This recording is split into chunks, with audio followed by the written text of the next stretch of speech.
നമസ്കാരം.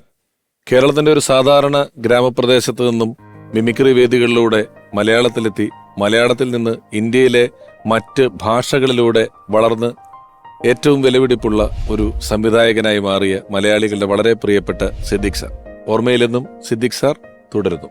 ഗോഡ് ഫാദറിന്റെ re recording, John ഹോനായുടെ തീം എന്ന് പറയുന്നത്, അതെല്ലാം അപ്പം ആമുഖത്തിൽ എവിടെ ഞാൻ പറഞ്ഞ പോലെ സിദ്ദിഖ് ലാൽ കൂട്ടുകെട്ടിൽ വന്നിട്ടുള്ള ഒരു സിനിമ. നമ്മൾ 100 കോടി ക്ലബിന്റെ കാര്യം പറഞ്ഞു, ഏറ്റവും കൂടുതൽ ഓടിയത് പറഞ്ഞു, തീം പറയുന്നു, ക്യാരക്ടർ പറയുന്നു.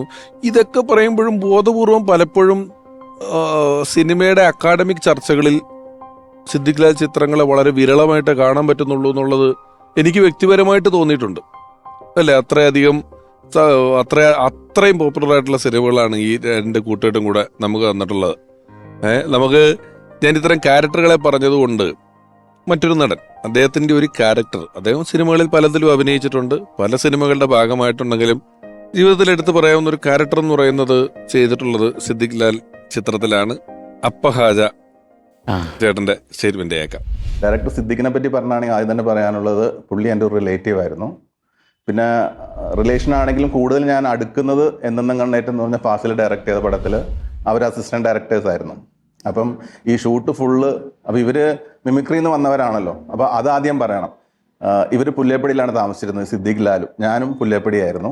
അപ്പോൾ നമ്മുടെ ഹരിശ്രീ എന്നിട്ടൊരു ട്രൂപ്പ് ഉണ്ടായിരുന്നു. അവർ കലാഭവൻ കഴിഞ്ഞിട്ട് പിന്നെ ഹരിശ്രീ എന്ന് പറഞ്ഞൊരു ട്രൂപ്പ്, ഹരിച്ചേട്ടൻ എന്ന് പറയും, പുള്ളി മരിച്ചുപോയി. പുള്ളിയാണ് പപ്പൻ, പ്രിയപ്പെട്ട പപ്പൻ എന്നൊക്കെ ആ പടത്തിൻ്റെയൊക്കെ പ്രൊഡ്യൂസർ. അപ്പം ഞങ്ങൾ നെയ്ബേഴ്സ് ആയിരുന്നു ഹരിച്ചേട്ടൻ. അപ്പോൾ ഹരിച്ചേട്ടൻ്റെ അവിടെ നിന്നാണ് സൗണ്ടും കാര്യങ്ങളൊക്കെ ഇവർ കൊണ്ടുപോകുന്നത്. ഇവർ എവിടെ പ്രോഗ്രാമിന് പോകുമ്പോഴും ഇവിടെ വന്ന് സൗണ്ട് എടുക്കും. അവിടെ ഒരു സുരേഷ് എന്ന് പറഞ്ഞൊരു സ്റ്റാഫ് ഉണ്ടായിരുന്നു. അപ്പം ഞാനും ഇവരുടെ കൂടെ ബസ്സിൽ ഈ മിമിക്രി കാണിക്കാൻ, ഈ പ്രോഗ്രാമിനൊക്കെ സ്റ്റേജിലൊക്കെ ഇവർ പോകുമ്പം ഇവരുടെ കൂടെ പ്രോഗ്രാമിന് പോകുമായിരുന്നു. അത് കഴിഞ്ഞ് പിന്നെ കൂടുതൽ എടുക്കുന്നത് ഈ ഫാസിൽ സാറിൻ്റെ ഫാസിലിക്ക, പുള്ളിയും എൻ്റെ ഒരു റിലേറ്റീവാണ്. എന്നെന്നും കണ്ടിട്ടെന്ന് പറഞ്ഞ പടത്തിൽ നിലമ്പൂരിൽ വെച്ചിട്ട് കൂടുതൽ എടുക്കുന്നത്. ഈ അടുക്കാൻ കാരണം എന്ന് വെച്ചിട്ടുണ്ടെങ്കിൽ ഇവർ ഈ ഫുൾ ടൈം ഷൂട്ട് കഴിഞ്ഞ ഉടനെ കൂടിയിരുന്ന് തമാശ പറച്ചിലും, അത് കഴിഞ്ഞ് ഡബ്ബിങ് ട്രിവാൻഡ്രത്ത് വരുമ്പോഴും ഞങ്ങൾ ഒന്നിച്ച് താമസിച്ചിട്ടുണ്ട് ഒരു റൂമിൽ, തൊട്ടടുത്തടുത്ത റൂമിൽ. എന്നാലും കൂടുതലും അവരുടെ കൂടെ വന്ന് കമ്പൈൻ ചെയ്തിരിക്കും ഈ തമാശകൾ കേൾക്കാനും പിടിക്കാനൊക്കെ. അത് കഴിഞ്ഞിട്ടാണ് റാംജി റാവു കഴിഞ്ഞിട്ട് ഹരിഹർ നഗർ ഡയറക്റ്റ് ചെയ്യണത്. അപ്പോൾ അതിൽ ഞാനൊരു ചെറിയ വേഷം ചെയ്തു. അത് കഴിഞ്ഞ് തന്നെ സിദ്ദിഖ് അണ്ണൻ എന്നാണ് ഞങ്ങൾ വിളിക്കാറ്. സിദ്ദിഖ് അണ്ണൻ്റെ ബോഡി ഗാർഡ് ചെയ്തു. പിന്നെ അതിനുശേഷം ബിഗ് ബ്രദർ എന്ന് പറഞ്ഞ മോഹൻലാലിലൂടെ ഒരു പടം ചെയ്തു. ഇത്രയും പടങ്ങളാണ് പുള്ളിലൂടെ ഞാൻ ചെയ്തിരിക്കുന്നത്. എപ്പോഴായാലും ഈ അപ്പഹാജനെ പറയുമ്പോൾ നമ്മൾ ഹരിഹർ നഗറിൽ ഈ വേറെ കാര്യത്തിന് പോകുമ്പോൾ വരുന്ന വേറെ സംഘം എന്ന് പറയുന്നതിനകത്ത് ശരിക്ക് ഹരിഹർ നഗറില് 4 അപ്പഹാജിയായിരുന്നു എന്ന് വെച്ചാൽ ജഗദീഷനായിരുന്നു. പക്ഷെ ജഗദീഷിനെ അന്വേഷിച്ചപ്പോൾ നമ്മൾ അന്വേഷിക്കാൻ പറഞ്ഞ കൺട്രോളർ വന്നിട്ട് പറഞ്ഞു പുള്ളിക്ക് ഡേറ്റ് ഇല്ല, അടുത്ത കാലത്തെങ്ങും ഇല്ലായിരുന്നു. അത് ഞങ്ങൾക്ക് വലിയ അടിയായി പോയി. കാരണം ജഗദീഷ് കണ്ടു തന്നെ നമ്മൾ മനസ്സിൽ കണ്ടു തന്നെ എഴുതിയിരിക്കുന്നത്. പിന്നെ നിവൃത്തിയില്ല, എന്ത് ചെയ്യാൻ പറ്റും. അങ്ങനെയാണ് നമ്മൾ അപ്പാജെ ആ വേഷത്തിലേക്കല്ല, സിദ്ദിഖിന്റെ വേഷത്തിലേക്ക് കാസ്റ്റ് ചെയ്ത് അങ്ങോട്ടും ഇങ്ങോട്ടും ഒക്കെ മാറ്റി. അത് പക്ഷെ അപ്പാജെ അടുത്ത് പറഞ്ഞിട്ടില്ല കേട്ടോ. അങ്ങനെ നിൽക്കുമ്പോൾ ഒരു ദിവസം വഴിയിൽ വെച്ചിട്ട് ജഗദീഷിനെ എവിടെ വെച്ച് കണ്ടപ്പോൾ വെച്ചു, എന്നാലും നിങ്ങൾ ഭയങ്കര ചതിയായി. ആ പുള്ളി അറിഞ്ഞിട്ടേ ഇല്ല ഇങ്ങനെ ഒരു പടത്തിന് ഞങ്ങൾ പിടിച്ച കാര്യമൊന്നും. ഞാൻ ഫ്രീ, നിങ്ങളുടെ പടത്തിന് അഭിനയിക്കാൻ വേണ്ടി ഞാൻ കൊതിച്ചിരിക്കുകയല്ലേ. അപ്പൊ പിന്നെ തിരിച്ചോടന്ന് അങ്ങനെ അപ്പഹാജ മറ്റേ വേഷത്തിലേക്ക് പോയതാണ്, നമ്മുടെ കാറ്റ് കുതിക്കുന്ന വേഷം. പക്ഷെ ഈ അപ്പഹാജ ക്യാരക്ടറുകളില്ലേ, ഈ സിദ്ദിഖ് സാറിന്റെ എഴുത്തിലാണോ നിങ്ങളുടെ എഴുത്തിൽ? കാരണം ഇപ്പം മാന്നാർ മത്തായില് ജനാർദ്ദനൻ ചേട്ടന്റെ സംഘത്തിന്റെ ഒരു സംഘമുണ്ട്. ഇവർക്ക് ഈ കഥയിലൊരു ബന്ധമില്ല, മെയിൻ സ്ഥലങ്ങളിൽ ഉടക്ക് വെക്കാനായിട്ട് ഇവർ കൃത്യമായിട്ട് വരും. ഈ അപ്പഹാജൻ ടീം ഇതേപോലെ ഒരു സ്റ്റേഡിയത്തിലെ ഫൈറ്റിൽ ഇവർ ഓടി അവിടെ കയറുമ്പോൾ ബൈക്കൊക്കെ നിർത്തിയിട്ട് ഓൾറെഡി അടിക്കാൻ പാത്തിന് റെഡിയായിട്ട് ഈ സംഘം ഇരിക്കുന്നുണ്ട്. ഹരിഹർ നഗർ 2 എനിക്കതാണ് പെട്ടെന്ന് ശരി വന്നത്. ഹരിഹർ നഗർ 2 ഒരു പോലീസ് ഓഫീസറായിട്ട് അപ്പാജയുണ്ട്. അപ്പൊ അപ്പാജെ കൊണ്ടുവന്ന ക്യാപ്പ് കുറച്ച് ലൂസായിരുന്നു, അതായത് കുനിഞ്ഞ താഴെ വീഴും. അതിങ്ങനെ തല വെച്ച് കഴിഞ്ഞിങ്ങനെ ആടും തലാനൊക്കെ. പക്ഷെ ആ സമയം നിവൃത്തിയില്ല, അത് എടുക്കാൻ വേണം. അപ്പൊ അന്ന് സിദ്ദിഖ് ലൊക്കേഷനിൽ വന്നിട്ടുണ്ടായിരുന്നു. അപ്പൊ ജീപ്പിൽ ഇറങ്ങി അപ്പാജ നടന്നു വരുമ്പോ സിദ്ദിഖ് ചോദിച്ചു, അപ്പാജ തൊപ്പി വെച്ച് വരികയാണോ തൊപ്പി ചുമന്നുകൊണ്ട് വരികയാണോ? എനിക്കിപ്പോഴും ആ വിഷ്വലുണ്ട്. കാരണം ഇയാൾ നടക്കുമ്പോ തൊപ്പി കുണുങ്ങുന്നുണ്ട്. ഈ നമ്മൾ പാട്ടിനെ പറ്റിയായിരുന്നു നിങ്ങളുടെ വേറൊരു പ്രത്യേകത കൂടെ, ഈ ഹിന്ദി ബോഡി ഗാർഡ് വന്നതിന് ശേഷം ഡിസ്കസ് ചെയ്ത നിങ്ങൾ മിക്ക സിനിമകളിലും പരീക്ഷിച്ച ഒരു ടെക്നിക്കാണ് വലിയ ഒരു സെന്റിമെന്റ്സ് സീനിന്റെ വാലയിൽ ഒരു പാട്ട് വയ്ക്കുക എന്ന് പറയുന്നു. ഗോഡ് ഫാദറിൽ ഈ സഹോദരന്മാര് തമ്മിൽ വഴക്കുണ്ടായിട്ടാണ് നീർപ്പളുങ്കുകൾ എന്നുള്ള പാട്ട് വന്ന് കയറുന്നത്. അങ്ങനെ ഒരുപാട് സിനിമകളിൽ നമ്മുടെ ഹിറ്റ്ലറിലുണ്ട്, എല്ലാ പടത്തിലും തന്നെ ഉണ്ട്. കണ്ണീർ കായലുണ്ട്, ഫ്രണ്ട്സിൽ കടൽ കാറ്റിൻ നെഞ്ചിൽ എന്ന് പറയുന്ന പാട്ടുണ്ട്. അത് ഈ സിനിമയ്ക്ക് കഥ പറയുമ്പോൾ ഒരു ഗ്രാഫ് എന്ന് പറയുന്ന സംഭവം ഉണ്ടല്ലോ, ആളുകളുടെ ഒരു താല്പര്യത്തിന്റെ ഗ്രാഫ്. അതിങ്ങനെ കഥ തുടങ്ങി ആളുകൾ ഇങ്ങനെ അടുത്ത എന്താണെന്ന് അറിയാനുള്ള ഒരു ക്യൂരിയോസിറ്റി ഇങ്ങനെ അത് ബിൽഡ് ചെയ്യുമ്പോൾ അനുസരിച്ചിട്ട് ഈ പടം ഇങ്ങനെ കയറിക്കൊണ്ടിരിക്കും. പക്ഷെ ഇത് അങ്ങനെ അങ്ങോട്ട് കയറ്റി വിട്ട് കഴിഞ്ഞാൽ ഇത് പോയി ഉത്തരത്തെ തലയിടിച്ച് ചത്തുപോകും. കാരണം അതിന്റെ മേലെ നമുക്ക് കയറ്റാൻ പറ്റില്ല. അപ്പൊ ആ ഒരു അവസ്ഥ വരുമ്പോൾ മിക്കവാറും ഒരു പീക്ക് എന്ന് പറയുന്ന സ്ഥലത്തെത്തുമ്പോൾ ഒരു സോങ് വന്നു കഴിഞ്ഞാൽ അതൊന്ന് പാരലായിട്ട് പതുക്കൊന്ന് താഴേക്ക് വരും. എന്നാൽ അതൊരു ബോറടിയായിട്ട് തോന്നിയില്ല.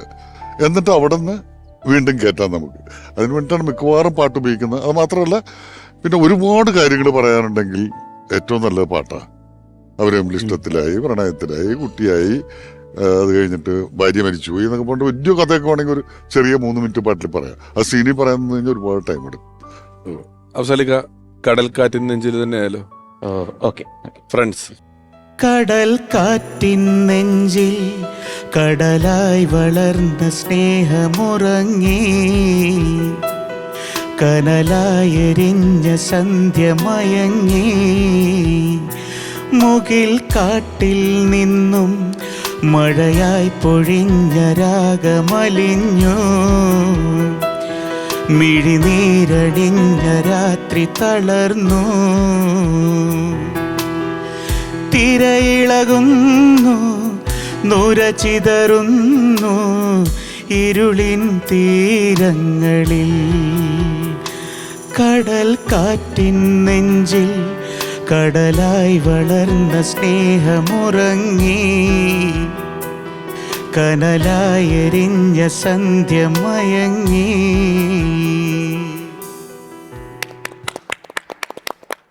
ഇനി ഒരാളെ കൂടെ ഞാൻ വിളിക്കുകയാണ്. ഓർമ്മയിലെന്നും സിദ്ദിഖ് എന്ന ഈ പരമ്പരയിൽ സിദ്ദിഖ് ലാൽ മാർ ഹരിശ്രീ എന്ന് പറയുന്ന ട്രൂപ്പിൽ പ്രോഗ്രാം ചെയ്യുന്ന കാലം അവരോടൊപ്പം ഒരുപാട് സ്റ്റേജ് ഷോകളിൽ പങ്കെടുത്തിട്ടുള്ള നിരവധി സിനിമകൾ, ടെലിവിഷൻ ഷോകൾ, ഇതിലൂടെ എല്ലാം നമുക്ക് വളരെ പ്രിയപ്പെട്ട അതുല്യനായ ഒരു കലാകാരൻ. സ്നേഹപൂർവ്വം സ്വാഗതം ചെയ്യുന്നു പ്രിയപ്പെട്ട ഏലൂർ ജോർജ്.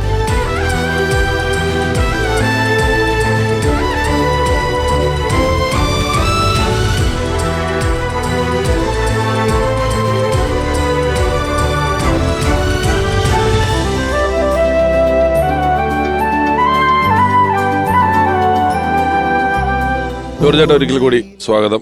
ഞങ്ങള് സിദ്ദിഖ് സാർ, അദ്ദേഹം നമ്മൾക്ക് സംഭാവന ചെയ്തിട്ടുള്ള ഒരുപാട് സിനിമകൾ, ആരംഭകാലത്തെ നാടകം, മിമിക്രി തൊട്ട് തുടങ്ങി ഇങ്ങനെ പറഞ്ഞു വന്നുകൊണ്ടിരിക്കുകയാണ്. ജോർജ് ചേട്ടൻ സിദ്ദിഖ് സാറിന്റെ ഒരു കരിയറിന്റെ, വ്യക്തി ജീവിതത്തിന്റെ ഏത് കാലഘട്ടത്തിലാണ് പരിചയപ്പെടുന്നതും പോകുന്നതും എല്ലാം? ഞാൻ 87 തുടങ്ങിയുണ്ട് ഹരിശ്രീലുണ്ട്. അപ്പൊ സിദ്ദിഖ് സാർ അതിൽ ആർട്ടിസ്റ്റാണ്? ആർട്ടിസ്റ്റാണ്. NF വർഗീസ്, ഹരിശ്രീ അശോകൻ, സിദ്ദിഖ് ലാല്, കോട്ടയം ജോസഫ്, അല്ലേ? ആ ടീം, ഇത്രയും പേരുണ്ട്. ഗോകുൽമാൻ. ഇത്രയും പേരുള്ള സമയത്ത് ട്രൂപ്പിലുണ്ട്. അത് കഴിഞ്ഞിട്ടാണ് ഇവര് സിനിമയിലോട്ട് പോകുന്നതും. അതെ.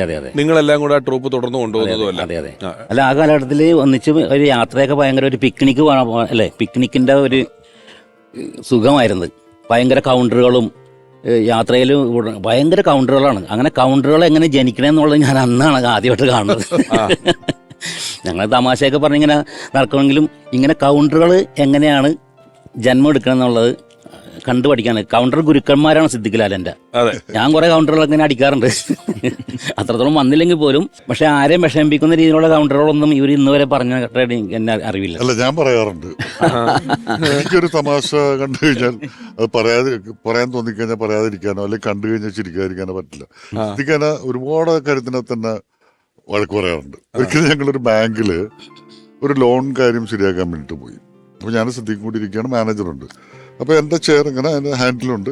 അത് കഴിഞ്ഞൊരു ഗ്യാപ്പ് ഇട്ടിട്ട് ചെയറിൻ്റെ സിദ്ദിഖ്, അതിനും 2 കൈയൊക്കെ ഉണ്ട്. അപ്പോൾ അതിലിരിക്കുമ്പോൾ കുറച്ച് ഞാൻ തമാശ സിനിമയുടെ കാര്യമൊക്കെ അയാൾ പറഞ്ഞു. അത് കഴിഞ്ഞിട്ട് കാര്യത്തിലേക്ക് കിടക്കാൻ, അപ്പോൾ സാറേ എന്ന് പറഞ്ഞപ്പോൾ ഒരു കാര്യമില്ലാണ്ട് ഒരാൾ ഡോർ തുറന്ന് കയറി വന്നു. ഞാൻ പറയാൻ പാടില്ല, നമുക്ക് കണ്ടു കഴിഞ്ഞാൽ ആദ്യം തന്നെ ഒരു അടി കൊടുക്കാൻ തോന്നില്ല ചില ആളുകളുണ്ട്. ഒറ്റ കാര്യമില്ല, നമുക്ക് അടുത്ത് വൈരാഗ്യമില്ല. അങ്ങനത്തെ ഒരാള് കത്രക്ക് ഇട്ടിട്ട് പേനയൊക്കെ വെച്ച് ഡയറിയൊക്കെ ഇട്ടു. ഹലോ എന്നും പറഞ്ഞ് മാനേജറെ കൈ കാണിച്ചിട്ട് വന്നു. ഓർമ്മയുണ്ടോ? അയാൾക്കൊരു പിടിയില്ല. ആലോചിച്ച് നോക്കൂ എന്നൊക്കെ പറഞ്ഞ് ക്ലൂ ഇടുമല്ലോ, കുറെ ക്ലൂ ഏലൂര് വെച്ച് രാത്രി 12 മണിക്ക് എന്നൊക്കെ പറഞ്ഞിട്ട് കുറെ ക്ലൂ ഒക്കെ മാനേജർക്കൊന്നും പിടുത്തങ്ങൾ. അപ്പം ഞങ്ങൾക്ക് ഭയങ്കര ഇറിറ്റേഷനായി പറയാൻ പറ്റാണ്ട്. ഇയാൾ വന്നിട്ട് ഞാൻ ശ്രദ്ധിക്കാനിരിക്കുന്നതിൻ്റെ ഈ കസേര ഇതിൻ്റെ ഇടയിൽ കൂടി ഇങ്ങനെ കയറിയിട്ട് ഈ 2 പിടിയിലും പിടിച്ചിട്ട് ഇവിടെ അങ്ങോട്ട് ഇരുന്നു. ഇവിടെ കസേരയില്ല, അങ്ങോട്ട് വീണു. എനിക്ക് ചിരിക്കാതിരിക്കാൻ പറ്റില്ല. ഞാൻ ഭയങ്കരമായിട്ട് ചിരിച്ചു. ശ്രദ്ധിക്കുന്ന എൻ്റെ കാലിൽ നക്കുന്നു ചവിട്ടുന്നു അങ്ങനെയൊക്കെ. അവിടെ നിന്ന് ഇറങ്ങി വന്നിട്ട് എന്ത് വൃത്തികേടോടെ ഞാൻ പറഞ്ഞതിന് ചിരിച്ചില്ല. പിന്നെ മരിച്ചു നമ്മള്. ആ ഒരു കുഴപ്പമുണ്ട്. ഒരു കൗണ്ടർ ഉണ്ടായ ഒരു അനുഭവം ഞാൻ പറയാം. ഞങ്ങളിങ്ങനെ പ്രോഗ്രാമിന് പോകണം, സമയം തെറ്റിയാണ് ഇവിടെ നിന്ന് പോണത്. രാത്രിയാണ് ഒരു 7 മണിക്ക്, 10 മണിക്കാണ് ഷോ. വഴി ചോദിക്കുന്നു പറഞ്ഞുണ്ട്. അപ്പോൾ ഒരു സ്ഥലത്ത് നിർത്തി. അപ്പോൾ ചോദിച്ച്, ചേട്ടാ സുബ്രഹ്മണ്യ ക്ഷേത്രത്തിലേക്ക്. അപ്പോൾ അയാൾ പറഞ്ഞ് എന്തോരമുണ്ട്, എത്ര ദൂരം ഉണ്ടെന്ന് ചോദിച്ചപ്പോൾ അയാൾ പറഞ്ഞ് 5 കിലോമീറ്റർ എന്ന് പറഞ്ഞു. വണ്ടി എടുത്തപ്പോൾ തന്നെ ലാലേട്ടൻ വല്ലതൊന്നും കുറയുമോ എന്ന്. അപ്പൊ സിദ്ദിഖ 2 കിലോമീറ്റർ എന്നിട്ട് ചോദിക്കാം അപ്പൊ എന്തെങ്കിലും കുറയും.